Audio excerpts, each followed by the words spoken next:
Welcome, stranger. On the 9th of September 2015, Queen Elizabeth II surpassed Victoria as the longest reigning British monarch. In 2017, she celebrated her Sapphire Jubilee, having worn the crown for 65 years. Her reign came as a result of hundreds of years of political action, through multiple usurpations, civil wars, and revolutions. What if some of these decisions and events had not happened? Would dear old Liz still be chillaxing at Buckingham Palace? Or would a very different person be sitting on the throne? It's exciting to explore alternative histories, and royal succession is no exception. I'm John from Mortar and Ivy, and these are 10 alternative successions to the British throne.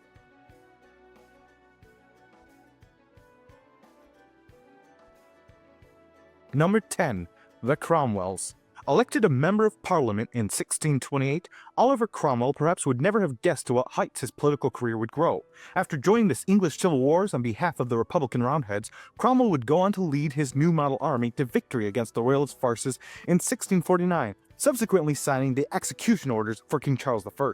Though Royalist forces would continue fighting in honor of Charles' son, the future Charles II, the newly formed Commonwealth of England, Scotland, and Ireland was essentially without a king.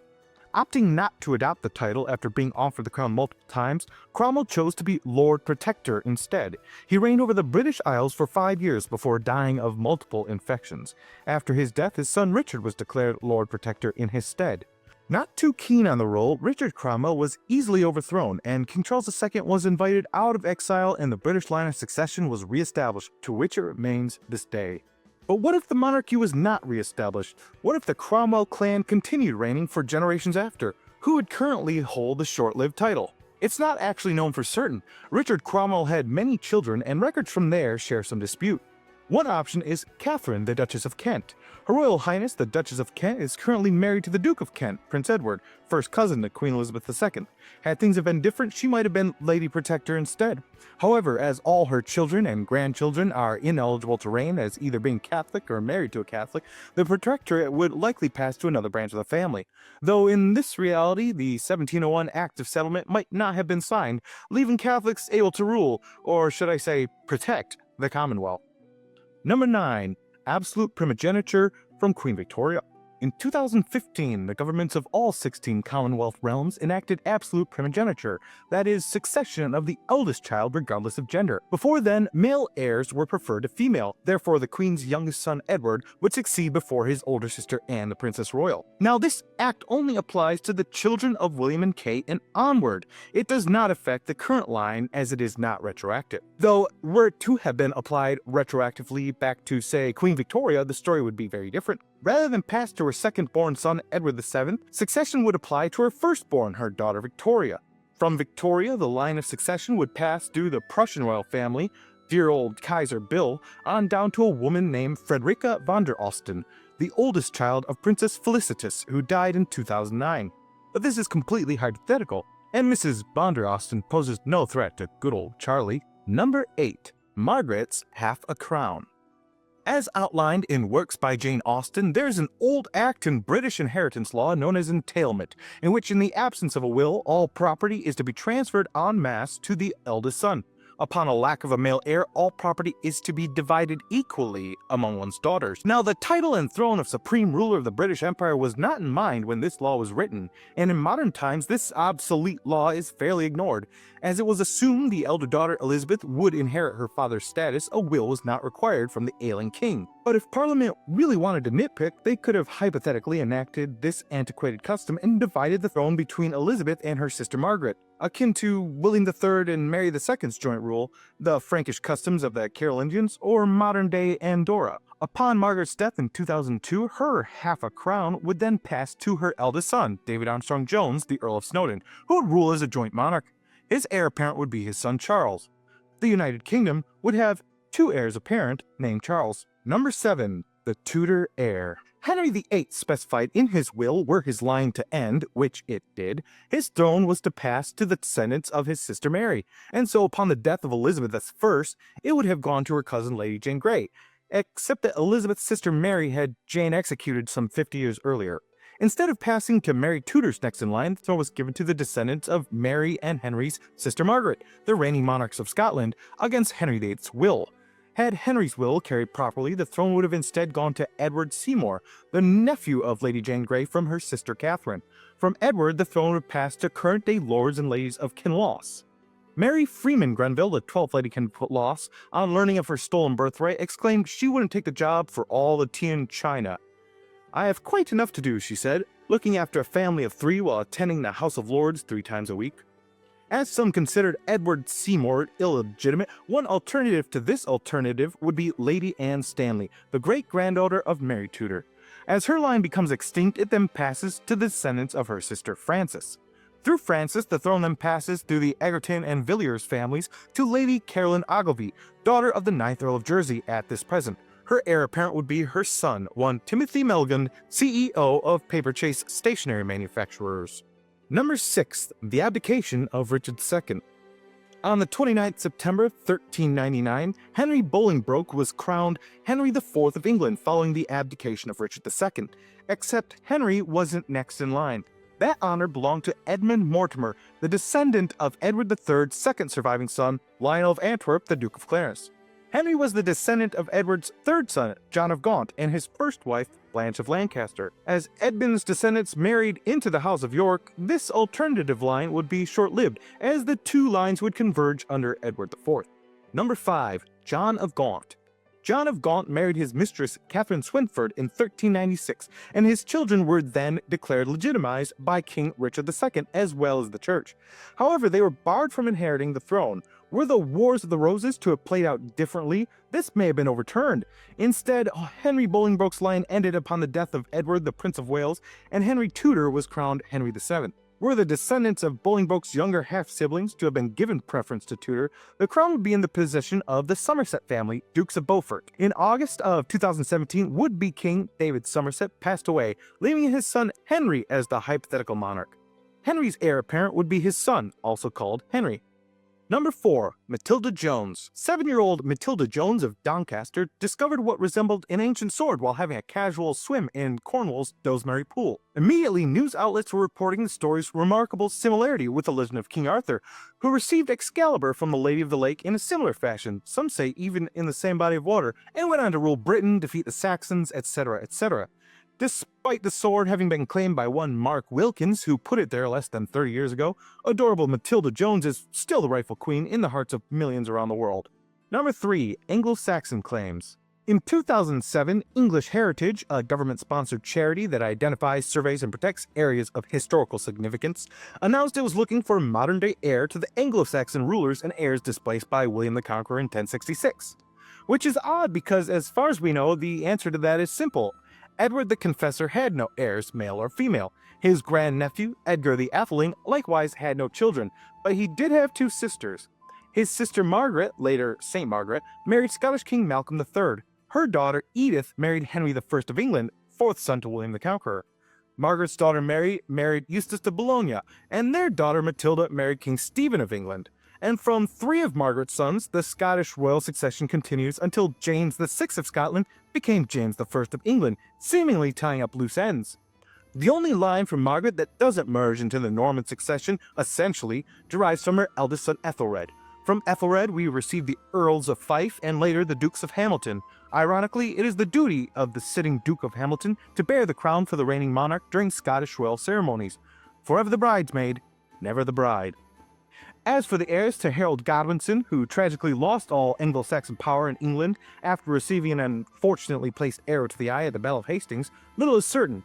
Many of his descendants married into other prominent English and European families, including the Neville family. One member, Anne Neville, married Edward the Black Prince, and later Richard III. Yeesh. So to answer the question over whom is the current-day successor to the doomed Anglo-Saxons, the most likely answer is, we've already got her. Unless, of course, you take into account the next option. Number 2. Jacobite succession. There were little worries in 1673 when the conversion to Roman Catholicism of James II and VII of England and Scotland respectively was made public. After all, he had two Protestant daughters in line to the throne and no other heirs. That is, until he married the Catholic Mary of Modena, who was later discovered to be pregnant. Parliament panicked and James was deposed in favor of his daughter Mary and her husband William of Orange. A Parliament needed to make sure none of James's Catholic or Catholic sympathizing descendants could ever reclaim the throne and risk another civil war. And so in 1701, Parliament passed the Act of Settlement, banning any Catholic or successor married to a Catholic from inheriting the crown. Good thing too, as neither Mary nor her sister Anne bore any surviving heirs. Mary of Modena gave birth to a son 10th of June 1688, healthy, strong, and Catholic as all hell. James Francis Edward Stuart, later known as the Old Pretender, would make several unsuccessful attempts at reclaiming the throne throughout his life. Despite the support of the French and the Pope, nothing ever became of it. James's claims would continue by his son, Charles Edward Stuart, better known today as Bonnie Prince Charlie, the Young Pretender. Charlie launched a disastrous invasion of Great Britain, as the country was now called, that culminated in his crushing loss to King George II at the Battle of Culloden in April of 1746. Despite numerous relatives ahead of her in succession, the throne was promised by Parliament to Sophia of Hanover, when it was realized Anne would die without an heir. And though Sophia predeceased Anne, the Electress's son Georg Ludwig instead assumed the throne as King George I. The Bonnie Prince died without legitimate issue. His brother Henry was an ordained cardinal and likewise had no recognized children, and so the line of James II ended, and with it any realistic hope of a proper Stuart monarch. Modern Jacobites consider the current Windsor family, who descended from Sophia and her mother Elizabeth Stuart, the daughter of James I and VI, as merely cadet branch of the Stuart family, and that the true heir should descend from Henrietta Stuart, the daughter of Charles I and first cousin to Sophia of Hanover. Were Henrietta's descendants to claim providence, her current heir would be one Franz Wittelsbach, the reigning Duke of Bavaria. His heir presumptive third in line is his great-nephew Prince Wenzel of Liechtenstein, who is also second in line to the Liechtenstein throne. In 2015, an amendment enacted removing the portion of the original Act of Settlement banning a Protestant successor married to a Catholic. Before we announce our number one alternative succession to the British throne, let's review some honorable mentions. Peter Paninsky. Researcher Peter Paninsky claims Bonnie Prince Charlie secretly married his mistress Clementina Walkinshaw, legitimizing their... Is that an English name? Walkinshaw? Clementina Walkinshaw? We'll say Walkinshaw. Researcher Peter Paninsky claims Bonnie Prince Charlie secretly married his mistress Clementina Walkinshaw, legitimizing their daughter Charlotte.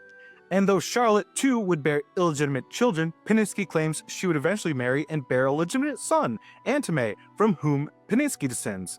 His research has been sponsored and verified by many other scholars, some of which Jacobite, but at this point, well, what's really the point anymore?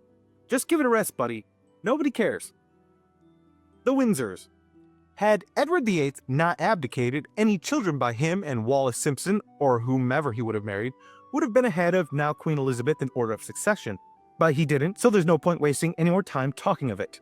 Salic primogeniture. Had British succession followed the same principles of its ruling house, the House of Hanover, female heirs would only be considered under the circumstance of 0 eligible male heirs under Salic law. Therefore, Victoria would have been ineligible to ascend the throne in favor of her uncle Ernst Augustus, and so Ernst ascended the Hanoverian throne and Victoria the British one. The current head of the House of Hanover is also called Ernst August. Under Salic law, Ernst would also be King of Great Britain. And finally, number 1, the heir to George Plantagenet. In 2004, Great Britain's Channel 4 aired a documentary called Britain's Real Monarch, hosted by famed Blackadder actor and television presenter Tony Robinson. The program, which also aired in Australia and the United States, outlined a popular thesis regarding Edward IV and George Plantagenet, the Duke of Clarence. Some scholars believe there is ample evidence Edward IV of England was not the biological son of Richard of York, therefore not a descendant of Edward III and not qualified to inherit England's monarchy. It is said Richard was away on campaign in Pontoise for the month Edward was supposedly conceived. With no records in existence suggesting Edward was born premature, it could be speculated Edward's mother, Cecily Neville, conceived the future king with an anonymous male lover. Or, you know, they simply forgot his birthday. It was a popular notion of the Middle Ages, and from then on, for political enemies to encourage rumors of a sovereign's illegitimacy. It was also remarked how little Edward resembled his alleged father Richard. Edward IV was said to be extremely handsome. Philip de Commons referred to the king as a man so vigorous and handsome that he might have been made for the pleasures of the flesh, which is a little creepy. And others believe he more likely resembles Susan Boyle. Even if Edward is the biological son of Richard, it is also believed his marriage to Elizabeth Woodville was not official, and all of his 10 children with her illegitimate. Busy woman. If it is true Edward's parentage is less than royal, succession should instead descend from his brother George Plantagenet. George's genealogy passes through the Pole and Hastings family to present-day Simon Abney Hastings, the 15th Earl of Loudoun. The Australian Earl succeeded his late father, retired farmer Michael Abney Hastings, in 2012, the previous Earl having emigrated to Australia in 1960. Mr. Abney Hastings has thus far made no public announcement with intent to claim the coveted British crown, but you know old Lizzie has her eye on him. Just bring it, Simon. Go ahead and try. Who do you think should be reigning Queen or King of Great Britain? Is there anybody we left out? Let us know what you think in the comments. I've been Johnny. You're always welcome in my neck of the woods. And now, the royal couple will present the newborn Prince Louis to the public for the very first time.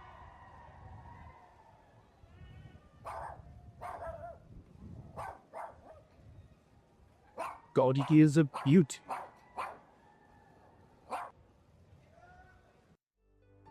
Hey, stranger. Sorry for the delayed postings. I've been much busier than originally planned, but worry not, the content will roll off the production line as quickly as possible. Let's dive in. Many might say the concept of monarchy is obsolete. This is, after all, the modern era of the nation-state, in which republics and democracies overrule the wishes and demands of any one ruling family, in most cases. And yet, many monarchies have evolved so that the benefit of their subjects take precedence over their own authority, adopting constitutions that limit their power in favor of balanced government, in the name of preservation for this antiquated tradition. Those that have failed to adapt to the times, well, we know what happened to them.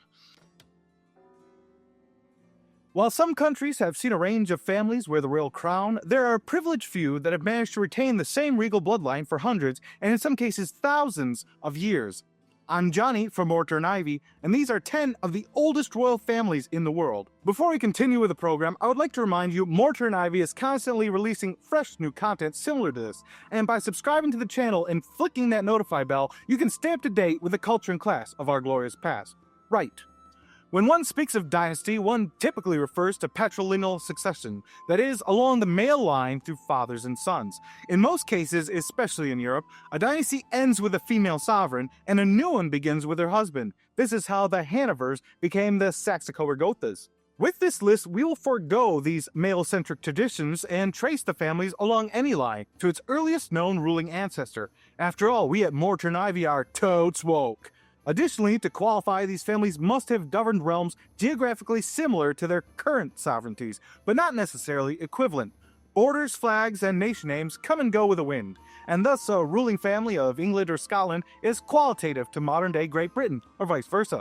So some of these figures might appear older than what you were taught in school. As well, we are including royal families for all sovereign states, politically independent or otherwise, and measured and judged non-consecutively, that is, without consideration of times when they were not ruling or in exile. Number 10. Brunei, 650 years. Brunei is a sovereign state within the island of Borneo, an enclave nation within the Malaysian state Sarawak, the only Bornean state not part of Malaysia or Indonesia, and one of the wealthiest nations worldwide per capita. The House of Bolkiah established the current sultanate around 1368 CE, and despite a brief rule from the 13th Sultan Abdul Hakul Mubin in the 17th century, has managed to maintain its lineage mostly uninterrupted even throughout the times of British and Japanese control. Current 29th Sultan Hassanal is a direct descendant of 1st Sultan Muhammad Shah, who was born Awang Alakbat Tatar. Some sources trace the family's power further back, but cannot be verified from contemporary records. Hassanal is currently the second longest reigning monarch still in power after Britain's Elizabeth II, having served for 50 years at the time of the creation of this video. His heir apparent is his son Al-Muhtadi Billah, and with 15 grandchildren, it is expected the line should remain solid for generations to come. Number 9. Monaco, 721 years. Monaco is the second smallest country in the world, outranked only by the Vatican City. As the Pope is technically a monarch, Monaco is also the second smallest monarchy. This city-state occupies a mere 2 square kilometers, though it has been steadily growing through reclaiming land from the sea. With a population of more than 37,000 individuals, this French-speaking mini-nation has also the highest population density in the world. Monaco was founded in 1215 as a Genoese colony. It was during this Italian occupation that the Italian Grimaldi family seized control of the colony fortress in 1297. Francesco Grimaldi, or Francois as he is officially known, is often depicted in monk's garb as the Grimaldi factions seized the fortress disguised as Franciscan monks. Though childless, Francois' cousin Rainier I assumed control, and it's from him the current family descends, no less than twice in fact. The family fought to maintain long-term control for more than a century until 1419, when the Grimaldi family purchased the Rock of Monaco from the Aragonese crown and became undisputed leaders. It wasn't until 1612 that Honore Grimaldi began using the title Prince, a title still used today by Prince Albert II of Monaco, the son of Prince Rainier III and actress Grace Kelly. Number 8. Kedah, 882 years. Kedah is a northwestern state on the Malaysian peninsula. It is politically part of Malaysia, though in its past it has included in the British Empire, as well as maintained periods of independence. The Sultanate was founded in 1136 CE when Hindu king Phra Ong Mahawangsa converted to Islam. He adopted the name Muzaffar and established Kedah as a Sunni Islamic nation. Scholars scrutinize these early records, as some sources disagree with this tradition, many of which do not place an Islamic ruler in Kedah until the 15th century. The current Sultan descendant of Muzaffar Shah is Salahuddin, who succeeded his late father Abdul Halim in 2017. Number 7. Denmark, 1,428 years. The Danes were a conquering race, and thus Danish crowns often ruled neighboring realms such as England, Iceland, Sweden, and Norway. Many amateur scholars want to place the inception of the Danish royal family with Gorm the Old in 900 CE. After all, he is the first truly historical figure that can be 100% verified through contemporary sources. But there's no reason to suspect his 9th great-granddad, Harold I of Denmark, wasn't an actual living, breathing dude. His accounts interweave fantastic elements, sure, but there's no reason to discount him completely. My buddy Todd claims to have held his breath for an hour once, but nobody suspects Todd isn't real, just his bullock stories. Get reals, peoples. Current Danish Queen Margrethe II is a direct descendant of Gorm the Old, and can be assumed Harold I in the 6th century, though no known relation to my buddy Todd. Also, how suck would it be to forever known by the moniker The Old? Like, that's all he was, an old bloke with no other characterizing attributes. I mean, just look at him. Why won't I die? Number 6. Spain, 1,455 years. Spain is comprised of the remnants of many smaller kingdoms, each of which had its own royal family. The current king, Philippe IV, and his ruling house of Bourbon descend from practically all of these royal houses, and in fact the invading Moorish rulers descend directly from the Prophet Muhammad. But the oldest Spanish ruling ancestor of Philippe and company dates before Muhammad to the Visigothic king Chindaswint. He was born around 563 CE and had served as a military leader under previous Visigothic kings. He ascended the throne at the ripe old age of 79 and continued to rule for a full 11 years before his death. Number 5. Great Britain, 1,499 years. The British monarchy claims descent from at least Alfred the Great and almost certainly Cerdic of Wessex, who reigned in the 6th century CE, provided all intermediary ancestors were legitimate, and despite any fan theories, devoid of any naughty Nellies. In 1066, Norman William the Bastard conquered the Kingdom of England, discarded the presiding House of Wessex, and became William the Conqueror. This British descent from these deposed Anglo-Saxon rulers stems not from these Norman lines, but through Edgifu or Edith, the maternal great-granddaughter of King Edmund II and daughter of Malcolm Canmore, the King of Scotland. Edith married the Norman Henry I Beauclerc, thus uniting the two opposing lineages. While this is the earliest known royal reunion of sorts, heir apparent Prince Charles in fact descends from these earlier English rulers as many as a dozen times through multiple British, royal, and noble intermarriages, not unlikely more. Numbers 3 and 4, Luxembourg and Belgium, 1,568 years. Much of Belgium's history is a mixed bag. Belgium has historically been divided among smaller individual states, often duchies or counties, that have likewise existed independently or at times as part of larger empires, such as the Holy Roman Empire, the Spanish Netherlands, or France. The current Belgian monarchy was established in 1831 following Belgium's independence, wherein Leopold of Saxe-Coburg-Gotha was crowned Leopold I. And while that event was not 2 centuries ago, one must inspect Leopold's own lineage to place an earlier ruler in this direct line. Leopold's paternal 7th great-grandfather was Johann, the Elector of Saxony, and a member of the House of Wettin in the 16th century. Through Johann's mother, Elizabeth of Bavaria, Leopold is a direct descendant of the Frankish Emperor Charles I, known today as Charles the Great or Charlemagne.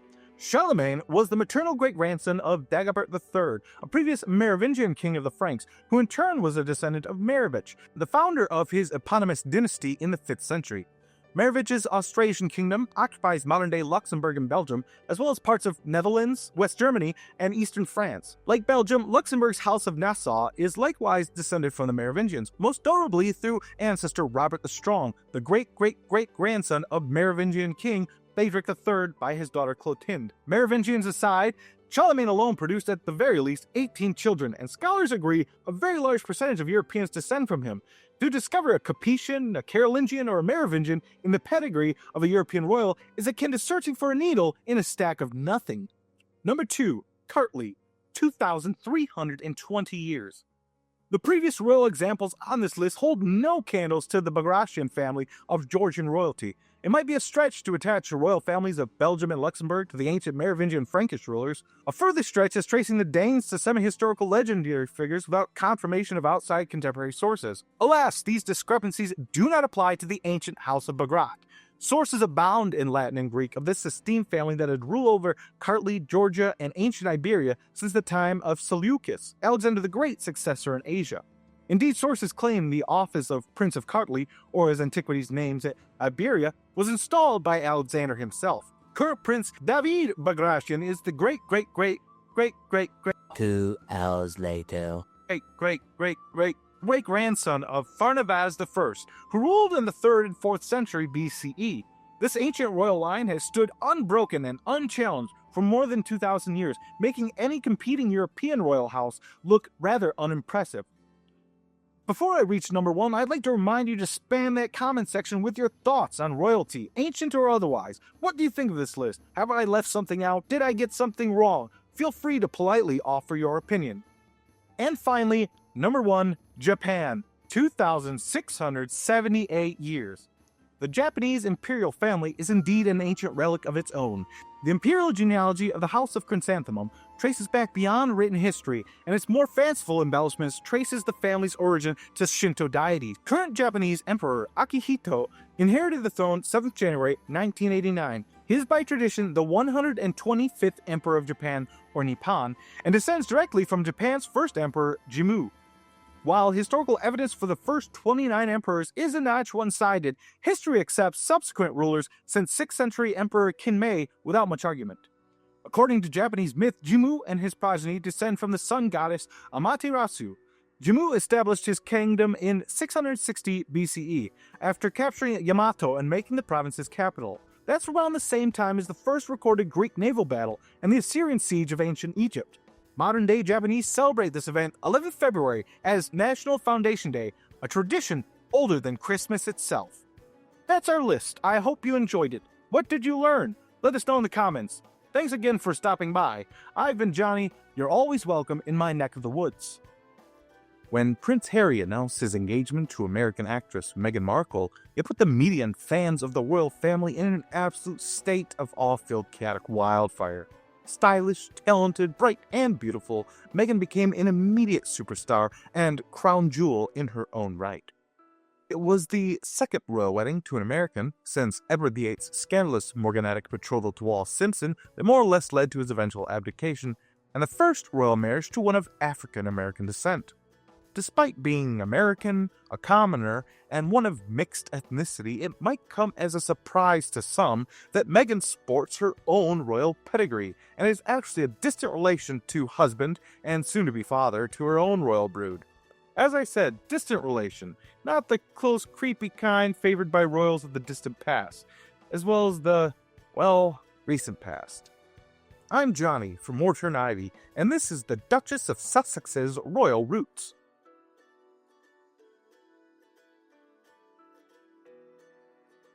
For this presentation, bear in mind, solid lines indicate a direct relation, while dotted lines signify an abbreviated relationship consolidating multiple generations.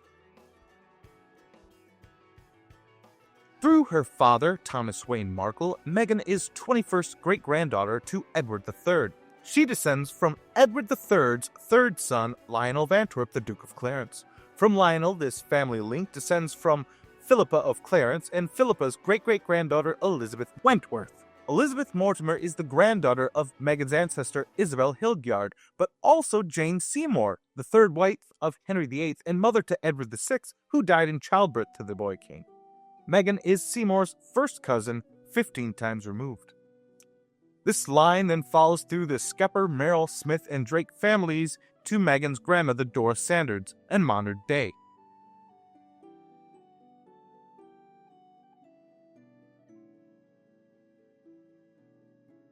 The current line of British royals descends from Edward's second son, John of Gaunt, passing through Henry VII and his daughter Margaret, Mary, the Queen of Scots, and on through the houses of Hanover and Saxe-Coburg-Gotha.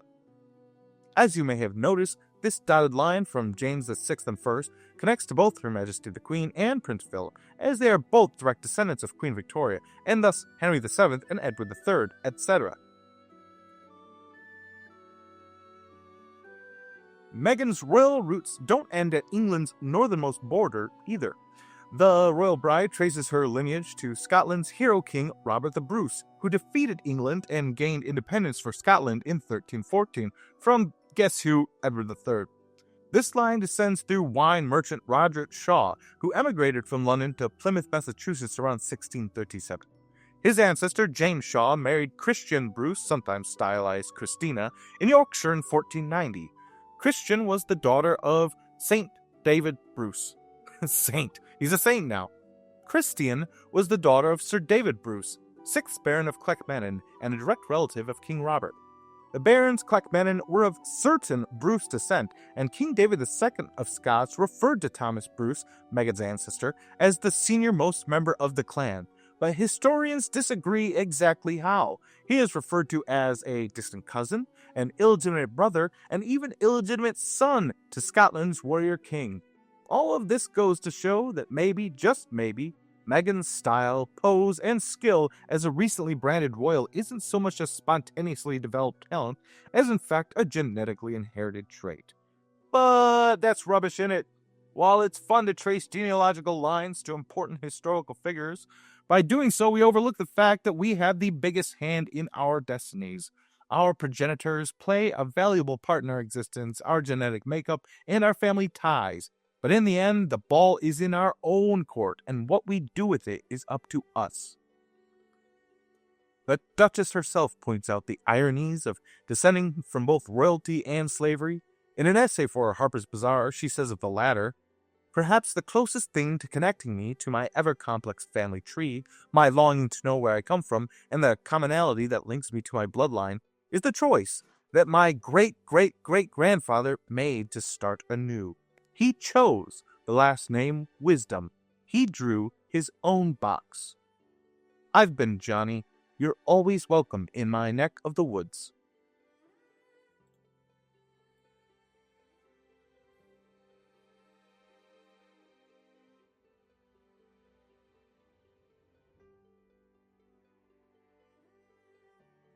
By 1673, the spectre of the English Civil War, though fading, still echoed in that nation's collective memory, and the idea of a Catholic monarch, even one with a legitimate claim, was a source of deep anxiety. There weren't many worries when James II and VII of England and Scotland, respectively, converted to Catholicism. He had 2 Protestant daughters in line to the throne, after all, and no other heirs. But that changed when he married the very Catholic Mary of Modena, who shortly after, as you do, became pregnant. Mary of Modena gave birth to her son 10th June 1688, healthy, strong, and Catholic as hell. This event, occurring just months before James' deposition, cemented the fears of a Catholic succession and fueled rumors that the child was, in fact, a changeling, or smuggled into the birthing chamber in a warming pan. A story that speaks volumes about the paranoia of the age. Any late anxieties were now full panics in Parliament, and so James was deposed. Away with ya! In favor of his daughter Mary and her husband, William III of Orange, in what was later known as the Glorious Revolution of 1688. This relatively bloodless coup was less a spontaneous uprising and more a calculated invitation from leading English parliamentarians who feared a Catholic dynasty way more than a foreign monarch. But Parliament needed to make sure none of James's Catholic or Catholic sympathizing descendants could ever reclaim the throne and risk another civil war. And so, in 1701, they passed the Act of Settlement, banning any Catholic or successor married to a Catholic from inheriting the crown. This landmark legislation concreted Protestantism as a prerequisite for the British throne, and thus the head of the Church of England, proving prescient as neither Mary nor her sister Anne bore any surviving heirs, Protestant or otherwise. Mary II died of smallpox in 1694, childless, and her sister, Princess Anne, despite numerous pregnancies, suffered from ill health and tragically lost all of her children, the last being William, Duke of Gloucester, who died in 1700, age of 11. Meanwhile, James and Mary's son, James Francis Edward Stuart, would make several unsuccessful attempts at reclaiming the throne throughout his life. He became known as the Old Pretender. His first major effort was the Jacobite Rising of 1715, a serious but ultimately doomed rebellion that saw significant support in Scotland and the north of England, but lacked the widespread English backing crucial for success. Despite the support of the French, who saw an opportunity to destabilize their old rival, and the Pope, who nationally championed Catholic claims, nothing ever became of it. James's claims would continue by his son Charles Edward Stuart, better known today as Bonnie Prince Charlie, the Young Pretender. Charles, charismatic and ambitious, truly believed in the divine right of his family to rule, a concept that landed his forebears in serious hot water. He landed in Scotland July 1745, raised his standard at Glenfinnan, and quickly rallied support among the Highland clans. His initial successes were remarkable, culminating in the capture of Edinburgh and a decisive victory at the Battle of Prestonpans, September 1745. He even managed to advance as far south as Derby, practically a stone's throw from London, causing widespread panic in the capital. Many loyal subjects began to polish their rusty swords, unsure if they were to greet their new king or repel an invasion. However, lacking sufficient English Jacobite support and facing well-organized forces under the Duke of Cumberland, he was forced to retreat. Charlie launched a disastrous invasion of Great Britain, as the country was now called, that culminated in his crushing loss to King George II at the Battle of Culloden in April 1746. This brutal engagement, fought on the bleak Culloden Moor near Inverness, effectively ended the Jacobite cause as a military threat and led to harsh reprisals against the Highland clans, including the suppression of their traditional culture and disarmament. Although numerous relatives preceded her in the succession line, the throne was promised by Parliament to Sophia of Hanover upon realizing Anne would die without heir. Sophia, Electress of Hanover, was chosen because she was a Protestant, the granddaughter of James VI and I through his daughter Elizabeth Stuart, and had numerous living Protestant descendants, ensuring a stable Protestant succession.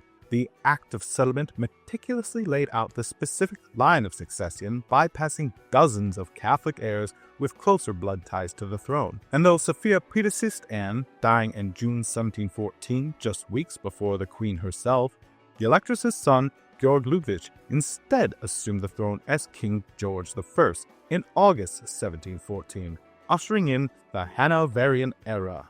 The Bonnie Prince, meanwhile, died without legitimate issue in Rome in 1788. A sad, disillusioned figure whose later life was marked by alcoholism. His brother Henry was an ordained cardinal of the Roman Catholic Church and likewise had no recognized children, his clerical vows precluding marriage and legitimate offspring. Known as Henry Benedict Stuart, or the Cardinal Duke of York, he outlived his brother and was in the eyes of the Jacobites King Henry IX. Upon Cardinal Henry's death in 1807, the direct male line of James II, and thus the main Jacobite claim, ended, and with it, any realistic hope of a proper Stuart monarch returning to the British throne in any practical sense. But if we draw the line back a few generations and continue through pre-1701 settlement principles, we arrive at a point beyond the current House of Windsor. So let's break this lineage down, starting with James VI and first. James's son, Charles I, continued the royal line, and it is through him we have legitimate issue, rendering his sister Elizabeth's issue secondary to semi-Salic procession. It is through Charles I's daughter, Henrietta Anne Stuart, Duchess of Orleans, that the Jacobite succession truly begins. Henrietta Anne's daughter, Anne-Marie d'Orleans, married Victor Amadeus II, Duke of Savoy, thus folding the claim into the House of Savoy. Anne-Marie's great-great-granddaughter, Maria Beatrice of Savoy, continued this trend when she married Francis IV, Duke of Modena, thereby transferring the succession into the House of Este and reconnecting the royal tie to the Duchy of Modena that begat with James and Mary. Francis and Maria's son, Francis V, Duke of Modena, upheld the Jacobite claim. His daughter, Marie-Therese Henriette Dorothea, Archduchess of Austria-Este, then married King Louis III, King of Bavaria, integrating the lineage into the Bavarian royal family, the House of Wittelsbach. From this union came Ruprecht, Crown Prince of Bavaria, followed by his son, Albrecht, Duke of Bavaria. Today, the current Jacobite claimant, tracing his ancestry directly through this Bavarian line, is Franz, Duke of Bavaria. Franz, now in his 90s, is followed by heir apparent and younger brother Max Emanuel, whose grandson and ultimate heir presumptive is Prince Wenzel of Liechtenstein, who is also second in line for the Liechtenstein throne, making him a truly international figure in the world of theoretical monarchy. This complex lineage truly offers a what-if in the annals of royal genealogy, demonstrating how a single point of divergence can lead to an entirely different version of history. Practically yesterday in 2015, British Parliament removed the portion of the original Act of Settlement banning a Protestant successor married to a Catholic, a subtle nod to modern sensibilities, though the ban on Catholics themselves inheriting the throne remains. The wheels of tradition, it seems, turn slowly, even in the 21st century. While I find historical royal families interesting, see to my videos, for example, contemporary royalty holds little allure. I am a red, white, and blue-blooded American, after all, and we got rid of such hierarchies centuries ago. American culture, after all, prefers to create and consume its own style of fleeting, disposable celebrity royalty, cycling them out every so often as they become irrelevant. While disposable idolization doesn't quite sit well with me, I can admit that I somewhat idolize true talents. I'm talking about Olivia Colman, G.K. Chesterton, and Chappell Roan, preferably together. If I had to choose, then I would declare myself subject to the one true king, whose royal exploits emphasize the value of flame-broiled beef, crispy fried potatoes, and cool, refreshing beverages. All hail. While I'm not particularly interested in antiquated institutions hiding behind a shroud of faux modernity, I do take notice of one British royal in particular. Though offered the regal moniker of Henry at birth, we all casually refer to him as good old Harry. That's Prince Harry, the Duke of Sussex. This is my review of his book Spare, and my analysis of its impact since publishing. Welcome to my channel. I am your host, the Professor. What? We have to address the elephant in the room. What is this? Why are we calling you the professor? That's catchy. What's wrong with calling myself the professor? Why?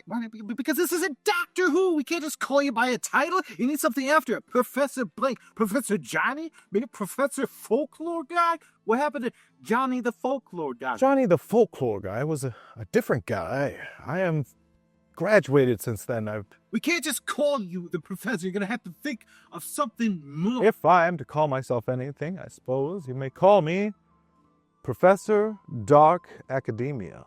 Why did I even ask that? See, that's worse. That's worse than it was. But why is that? How can you not see that's worse? I shouldn't listen to you. This is my channel after all. I'm the producer. You're just me in a wig and sunglasses.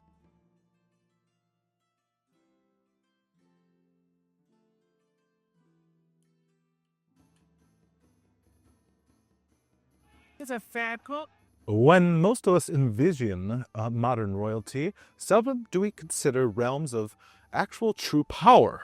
Instead, we picture a tableau of fancy dinners, ribbon cuttings, hospital openings, appearances, etc. A world adorned with extravagant hats and designer dresses, punctuated by whispered gossip of infidelity and divorce, and hats and dresses.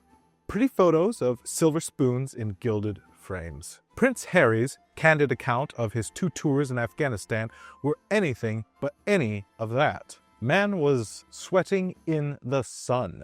The stark realities of war, as he describes them, are a far cry from the opulent lifestyle typically ascribed to the privileged few. We sometimes forget that this is a book written by a man, about a man, and there's a lot of manly stuff. If your portal to the inside scoop of the royal family is your supermarket checkout rags, this might not be your book. Spare is the memoir by Prince Harry, Duke of Sussex, released 10th January 2023. The book details his life from early childhood to present day, including his experience as a royal and his military service, and his ongoing feuds with the paparazzi, as well as his memories of his mother, whom we all love, Princess Diana. And through the sieve of literary license, we can strain the 2 primary themes of this book: his love for his mother and how much he misses her, his disdain for public transparency, most notably his abhorrence for the paparazzi. Many of us think we know Diana, Princess of Wales, but it's one thing to be the subject of a real-life Disney princess, and quite a different thing to be her son. And while we all miss her to varying extents, we can admit with little doubt nobody misses her more than her own children. The Duke of Sussex describes beloved Princess Diana as a loving and caring mother who's always there for him. Harry's mum was a total legend. Unlike her royal predecessors, who costumed up the royal babes and paraded them about as media novelties, despite her royal status, she was determined to shield Harry and his brother, Prince William, from the excessive pressures of royal prestige. He paints her as devoted, who went to great lengths to ensure her 2 sons felt loved and supported no matter what, even providing for them what she could, a normal-ish childhood. This often meant taking them on secret trips, encouraging them to explore their interests and hobbies, and letting them define who they were without letting the media and public define them for them. And of course, Diana was a total humanitarian.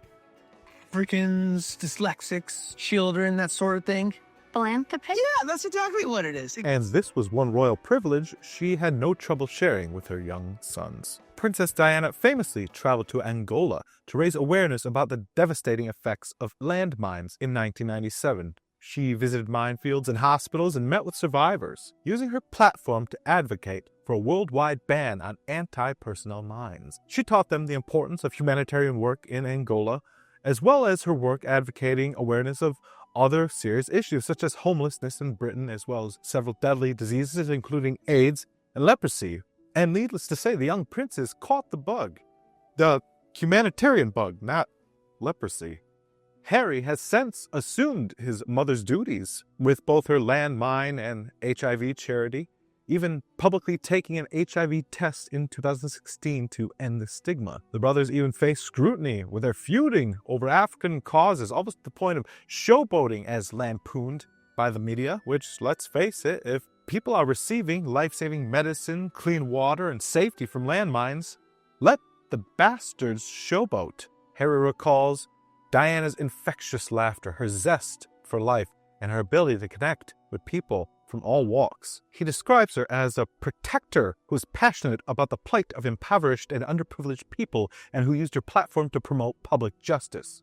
Let's see AI come up with that firecracker. Her memory continues to inspire and guide him, even years after her passing, and it is the nature of her passing that feeds directly into theme number 2.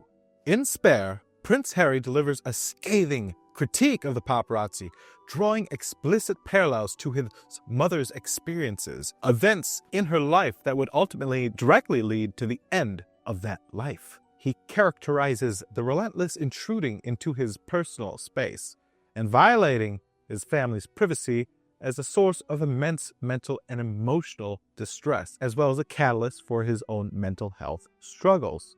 Harry recounts numerous instances of dangerous paparazzi pursuits, lambasting the media's insatiable appetite for intimate moments, and willing to risk their own safety and freedoms for that cheap and easy meal ticket that caused detrimental impacts on his friendships and relationships, both familial and romantic.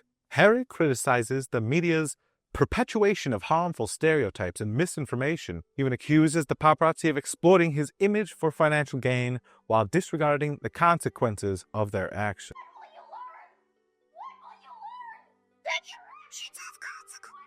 But he owns up to his mistakes as well. As a young privileged man in his teens and 20s, Harry was no stranger to typical frat guy humor. Prince Harry's 2005 decision to don a Nazi costume for a Halloween party faced swift, widespread condemnation due to its insensitive nature. He subsequently offered a public apology, acknowledging the choice as a terrible mistake in light of the Holocaust's historical context and his public role as a role model.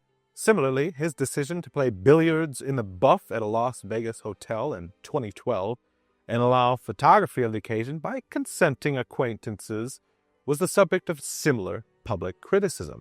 While the incident wasn't explicitly offensive among the circles to which it was intended, the event did raise questions about Harry's judgment and his behavior as a public role model. Tomfoolery aside, Harry makes some solid points in his argument against these camera-happy saboteurs, most significantly their involvement surrounding his 2 tours in Afghanistan. Prince Harry's determination to prove his worth beyond his royal lineage is evident in his deployment in active roles, rather than serving as a costume farce for appearances, as some privileged few in his own family have been accused of in the past. He began his career as a forward air controller, and subsequently as an Apache helicopter pilot. His book details his intense training, the camaraderie forged under fire, and the adrenaline-fueled missions that defined his time on the front lines. However, the relentless pursuit of the paparazzi posed a significant threat to not just Harry's military career, but the military itself. The unauthorized publication of details about his employment, including his location and movements, compromised the entire operation's security. It was bad enough, perhaps even status quo, that the media intruded into his personal life. But it's pretty goddamn despicable they jeopardized the safety of his hardworking and well-meaning comrades that did not sign up for the royal treatment. Harry contends that his decision to end his military service was ultimately forced upon him due to the challenges posed by the paparazzi's complete and disgusting disregard for national security. And if my language sounds like bias in these circumstances, it's because it is bias. I am biased. Treasonous, all of them. Gallows fodder. Besides losing and then missing his mother, and then living a privileged life evading and combating the media, Harry's memoir reads as a fairly cookie-cutter account of a basically average man stuck in extraordinary circumstances. Harry describes his teenage years, which were famously depicted as rebellious, and his earliest desires to break free from the constraints of royal life. He talks about his experiences at Eton College, and his string of failed relationships with admirable young women who emotionally felt compromised, and justifiably, understandably so. And as mentioned previously, Harry also opens up to us about his mental health struggles, including his battles with anxiety and depression. He credits his wife, Meghan Markle, now the Duchess of Sussex, with helping him to overcome these challenges. And finally, throughout the book, as another major theme, Harry reflects on his relationships with his family, particularly his brother, Prince William, and his father, King Charles, then Prince, at the time the Prince of Wales. He is critical of the way they have treated him and Meghan, and how they turned a blind eye to the abuse conducted by the paparazzi and media, and how passive they are to the wills of the public. And he suggests they're unwilling to change, or rather even afraid of change. The book is a powerful indictment of the British royal family, a scathing critique of an institution that is seemingly stuck in a bygone era. Harry paints a vivid picture of a family resistant to change, people that prioritize their own preservation over the well-being of each individual member. As of the recording of this video, it has been over a year since Harry published the book, and likewise longer still since he's written it, or rather co-authored it. After all, this book was more likely mostly written by the ghostwriter. In that time since its publication, Harry and Meghan have more or less left the royal family. They still have their titles, and he still holds his place in line of throne, but they have since moved to America and tried to start a new life, not necessarily out of the public eye, but with a little bit more freedom and less scrutiny. America is kinder to Harry. After all, he's married an American, so we've almost adopted him as our own. And of course, the tensions that he relates in the book with his brother and father have since come to light. And since then, we've put our own magnifying glass to these struggles. The release of Spare has had a significant impact on the British royal family, leading to a period of internal turmoil and public scrutiny. The book's revelations about a strained relationship between the two brother princes has widely been discussed and debated. While the brothers have attempted to maintain a public facade of unity, it remains to be seen whether their relationship is or can be repaired. Many still and continue to question the institution's relevance and its ability to adapt to changing times. There have been some calls for reform, including reducing the number of working royals, which is also something that has been emphasized and come out as Charles and William try to focus on their direct lineage and not their cousins who maintain still to this day royal duties. The book also has promoted a discussion on mental health. Harry's own mental health struggles in the book have helped destigmatize the issue and has led to increased calls for greater support for individuals struggling with mental health problems, regardless of their class, background, or privilege. It has shown that all of us struggle just to varying degrees and different ways, and everyone should seek help if possible. Despite the challenges faced by the royal family in the wake of Spare, the institution continues to hold a significant place in British culture, society, and media. However, the book's revelations have undoubtedly forced the monarchy to confront its own shortcomings and to consider the need for change. As this is a dark academic official review, I am compelled to weigh the book to the standards set forth by the channel. Number 1 is readability. Spare is highly readable due to its conversational tone and Harry's ability to connect with readers on a personal level. The book's candid and relatable narrative style make it easy to engage and understand. It reads quickly and comfortably and allows you to sympathize with Harry's pain and loss. In terms of readability, 5 out of 5. 2. Passion and interest. I have until now not yet critiqued a true memoir on this channel, so this category might seem a wee bit out of place. The subject is the man's life, after all. I would expect him fairly passionate about his own memories. And yet, partially, perhaps due to the co-authorship, true passion is not exercised where expected. Whether that be polo, military duty, naked billiards, or even Meghan, his wife. It's almost humdrum in many cases, factual sounding, and unlike some of these core memories. 3 out of 5 for passion and interest. Number 3, character development. I mean, what's to say these are, again, our real, factual, historical people. And yet they do contain character arcs. While his family members, notably his father and brother, seem to kind of stay the same stiff stalwarts throughout the narrative, Harry seems to go through many changes, adapting and what's it called with the butterfly does the thing in the chrysalis? Metamorphosizing. Pokemon evolving. Harry is a true Pokemon. Who's that Pokemon? It's Harry. He does indeed grow as a person and recognize his problems and shortcomings. He goes from a young boy missing his mom to a man having served in the military and faced another war on the home front. In terms of character development, 5 out of 5. Style and structure. Again, this is a memoir, an autobiography. One might expect it just to begin at birth, end with now, and just pinpoint the events along the way. And indeed, it does do that. That is its framework, its matrix, shall we call it. But it really explores the space beyond that structure. Like I said, the book has 2 primary themes, his mother and the media. It's a very clever and creative structure. 4 out of 5 for style and structure. You might call that original, but honestly, Harry and his co-author could have explored the boundaries of originality in terms of style for this memoir. I realized they were trying to make it simple to read and easy to digest for the average public reader, and yet there was definitely still some room to grow. 4 out of 5 stars. So, all in all, what do we give this book solidly? I would say, after all that's been discussed recently, 4.5 out of 5 stars. To Spare by Prince Harry, Duke of Sussex, as warded by your dear professor, Dark Academia. Thanks again for stopping by. I hope you enjoyed this video, and if you liked it, please subscribe. And of course, check out the other videos. Also, there is a Patreon link in the description. We would love it if you wanted to give us a little bit. We've just reopened Patreon, so we'll be excited to explore where that might lead us. At least if you're expecting to get an A this term, you might want to consider it. I've been the professor. You're always welcome in my corner of the library.